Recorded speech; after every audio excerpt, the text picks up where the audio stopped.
नमस्ते सदावत सले मातृभूमि जय हिंद दोस्तों, मैं किशन आप सबका स्वागत करता हूं। तो चलिए शुरू करते हैं आज के डिफेंस समाचार को। बढ़ते हैं पहले डिफेंस अपडेट की तरफ। दोस्तों, Bharat 6 next generation stealth conventional submarine बनाने का काम शुरू करने वाला है, जो कि प्रोजेक्ट 75I के तहत बनाई जाएंगी, जिसकी अनुमानित लागत करीबन $5.8 बिलियन होगी। अब कहा जा रहा है कि भारत इन पनडुब्बियों में 60% जो स्वदेशी कंपोनेंट्स और टेक्नोलॉजी है उन्हें शामिल करेगा, और ये पहले की P-75 के तहत बनाई गई 6 कलवरी क्लास सबमरीन में, जो कि 40% यानी कि 40% दिन में लोकल कंटेंट का इस्तेमाल किया गया है, उससे ज़्यादा होगा। और आप सब जानते हैं कि P-75I प्रोजेक्ट में अब केवल 2 कंटेंडर्स हैं, जिसमें सिंक्रिप्ट मरीन सिस्टम और नवीनतियाँ शामिल हैं। कहा जा रहा है कि जो सिलेक्टेड पार्टनर होगा उसे पनडुब्बी टेक्नोलॉजी और AIP सिस्टम का ट्रांसफ़र करना होगा उनके द्वारा चुने गए इंडियन स्ट्रैटेजिक पार्टनर्स को, और इन दोनों में से जिसको चुना जाएगा वो इन पनडुब्बियों की पूरी निर्माण प्रक्रिया और डिलीवरी यानी कि इंडियन नेवी तक इनकी डिलीवरी तक का काम देखेंगे। चलिए बढ़ते हैं नेक्स्ट अपडेट की तरफ। दोस्तों, इंडियन आर्म फोर्सेस के द्वारा तापस अनमैन्ड एरियल व्हीकल का एक इवैल्यूएशन यानी कि मूल्यांकन ट्रायल चल रहा था, और इस दौरान तापस अनमैन्ड एरियल व्हीकल चित्रदुर्ग के एक गाँव के खेत में जाकर क्रैश हो गया। अधिकारियों ने बताया कि ये ड्रोन अपनी ट्रायल फ्लाइट के दौरान हादसे का शिकार हो गया।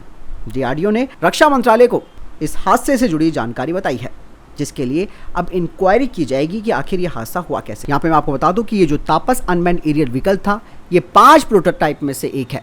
कहा जा रहा है कि ये दूसरी दुर्घटना है, पहली दुर्घटना सितंबर 2019 में हुई थी। चलिए बढ़ते हैं नेक्स्ट अपडेट की तरफ। दोस्तों, अब कहा जा रहा है कि जो तेजस मार्क 1A है और तेजस मार्क 2, उनमें भी अब स्टेल्थ फीचर्स जोड़े जाएंगे। दरअसल AMCA प्रोग्राम के लिए स्थानीय स्तर पर रडार नोज कोन तैयार की जा रही है, जो कि स्टेल्थ टेक्नोलॉजी के साथ होगी, जिससे कि एयरक्राफ्ट का जो रडार क्रॉस सेक्शन है वो बेहद कम हो जाएगा। और इस रडार नोज कोन में एडवांस मटेरियल और रडार एब्जॉर्बन मेटल कोटिंग लगी होगी, जो कि इलेक्ट्रोमैग्नेटिक वेव्स को भी एब्जॉर्व कर सकती हैं। कहा जा रहा है कि अब इस तकनीक का इस्तेमाल यानी कि इस टेक्नोलॉजी का इस्तेमाल तेजस मार्क 1A और तेजस मार्क 2 में भी किया जाएगा, और इस तकनीक को भारत की जो प्राइवेट सेक्टर की कंपनीज है उन्हें दिया जाएगा, जो कि इनका उत्पादन करेंगी, और एरोनॉटिकल डेवलपमेंट एजेंसी इसका transfer of technology in private sector companies को उपलब्ध कराएंगे। यानी कि जो तेजस मार्क 1A है और तेजस मार्क 2 ये एक तरह से सेमी स्टेल्थ फाइटर जेट बन जाएंगे, जो कि रणनीतिक रूप से भारतीय वायुसेना को एक बड़ा फायदा देंगे।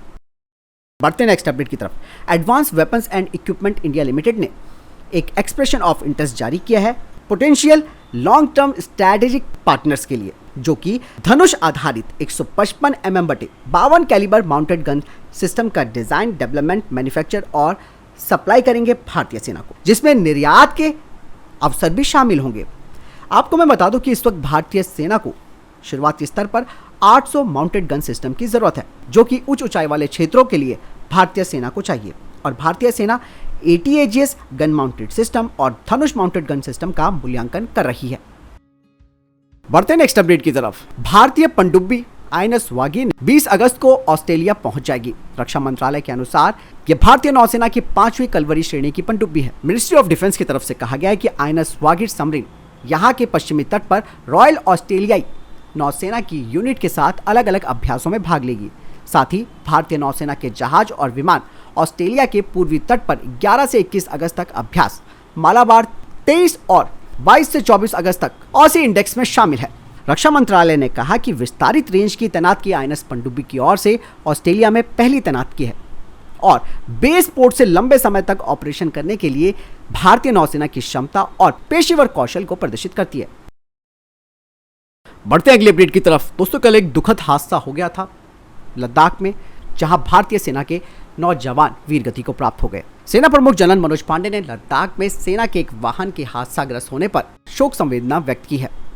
दरअसल कल लद्दाख के लेह जिले में सेना का एक ट्रक सड़क से फिसलकर गहरी खाई में गिर गया था।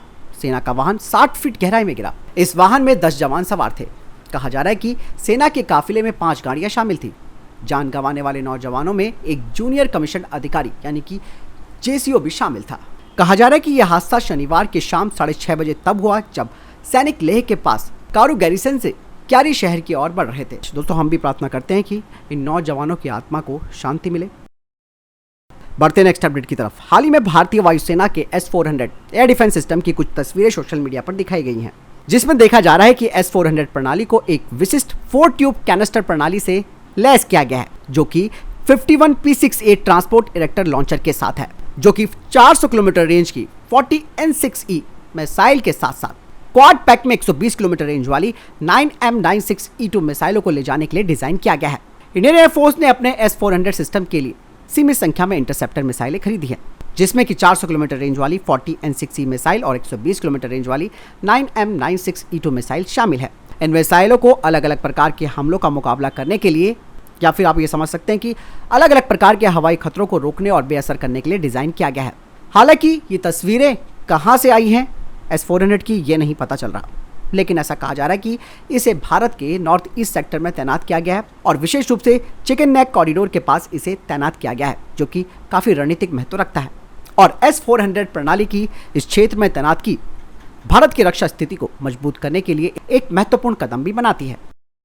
बढ़ते नेक्स्ट अपडेट की तरफ। CRPF ने एक बेहतर संस्करण वाला DRDO के द्वारा तैयार किया गया वेव आर्मर्ड व्हीकल को शामिल किया है। सेना के इन्फेंट्री प्रोटेक्टेड मोबिलिटी व्हीकल के विपरीत CRPF के वेब संस्करण में एक्चुअल एम्बिफियस क्षमताएं मौजूद हैं, क्योंकि इसमें वाटर जेट भी शामिल है, जो कि CRPF को जलीय बाधाओं को कुशलता से नेविगेट करने में सक्षम बनाता है, जिससे कि एक टेक्टिकल लाभ मिलता है।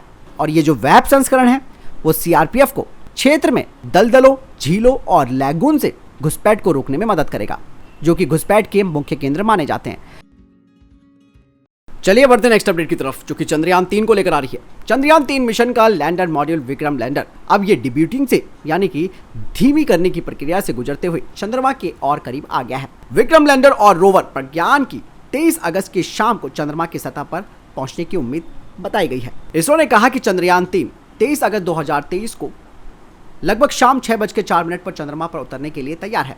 चंद्रयान 3 के प्रपल्शन मॉडल से अलग होने के बाद लैंडर अब खुद ही आगे की यात्रा कर रहा है और ये चांद से महज 25 किलोमीटर दूरी पर चक्कर लगा रहा है। वहीं आज पता चला कि रशिया का जो लूना 25 था वो क्रैश हो गया।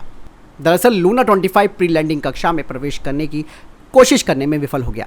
हालांकि इसकी असफलता का कारणों का पता नहीं चल पाया है। रशियन अंतरिक्ष एजेंसी रॉसकोस्मोस ने अभी इस बारे में कोई ज्यादा जानकारी नहीं दी है कि ये फेल क्यों हुआ। रशिया ने कहा कि वो अगले साल फिर से कोशिश करेगा।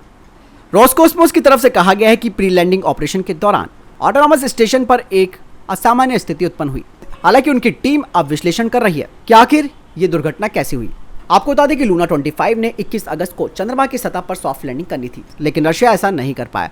वहीं दूसरी तरफ भारत का चंद्रयान 3 उम्मीद के मुताबिक चांद की तरफ लगातार बढ़ रहा है। जो अभी तक कहा जा रहा था कि खरगोश और कछुए की दौड़ हो रही है, तो ऐसे में कछुआ धीरे धीरे आगे बढ़ रहा है।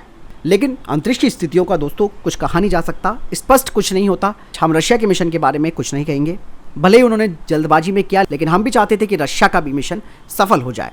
हालांकि दुनिया भर में रशिया की इससे फजीयत भी हुई है। एक तरह से पुतिन को ये झटका भी लगा है। लेकिन दोस्तों एक बात मैं आपको यहाँ पर बता दूं कि लूना 25 भले ही क्रैश हो गया हो, लेकिन दुनिया की निगाहें भारत के चंद्रयान 3 पर इसीलिए रहेंगी क्योंकि ये चंद्रमा के साउथ पोल पर उतरने वाला पहला मिशन होगा, जो कि यहाँ की जानकारी पूरी दुनिया तक पहुँचाएगा। तो फिलहाल ये थे अभी तक के टॉप डिफेंस और स्पेस अपडेट्स। वीडियो के संबंध में कोई प्रश्न जवाब, आपको कोई सवाल है, कमेंट सेक्शन में लेकर जरूर पूछ सकते हैं। मिलता हूं नई जानकारी के साथ। वीडियो को लाइक जरूर कीजिएगा। जय हिंद, वंदे मातरम।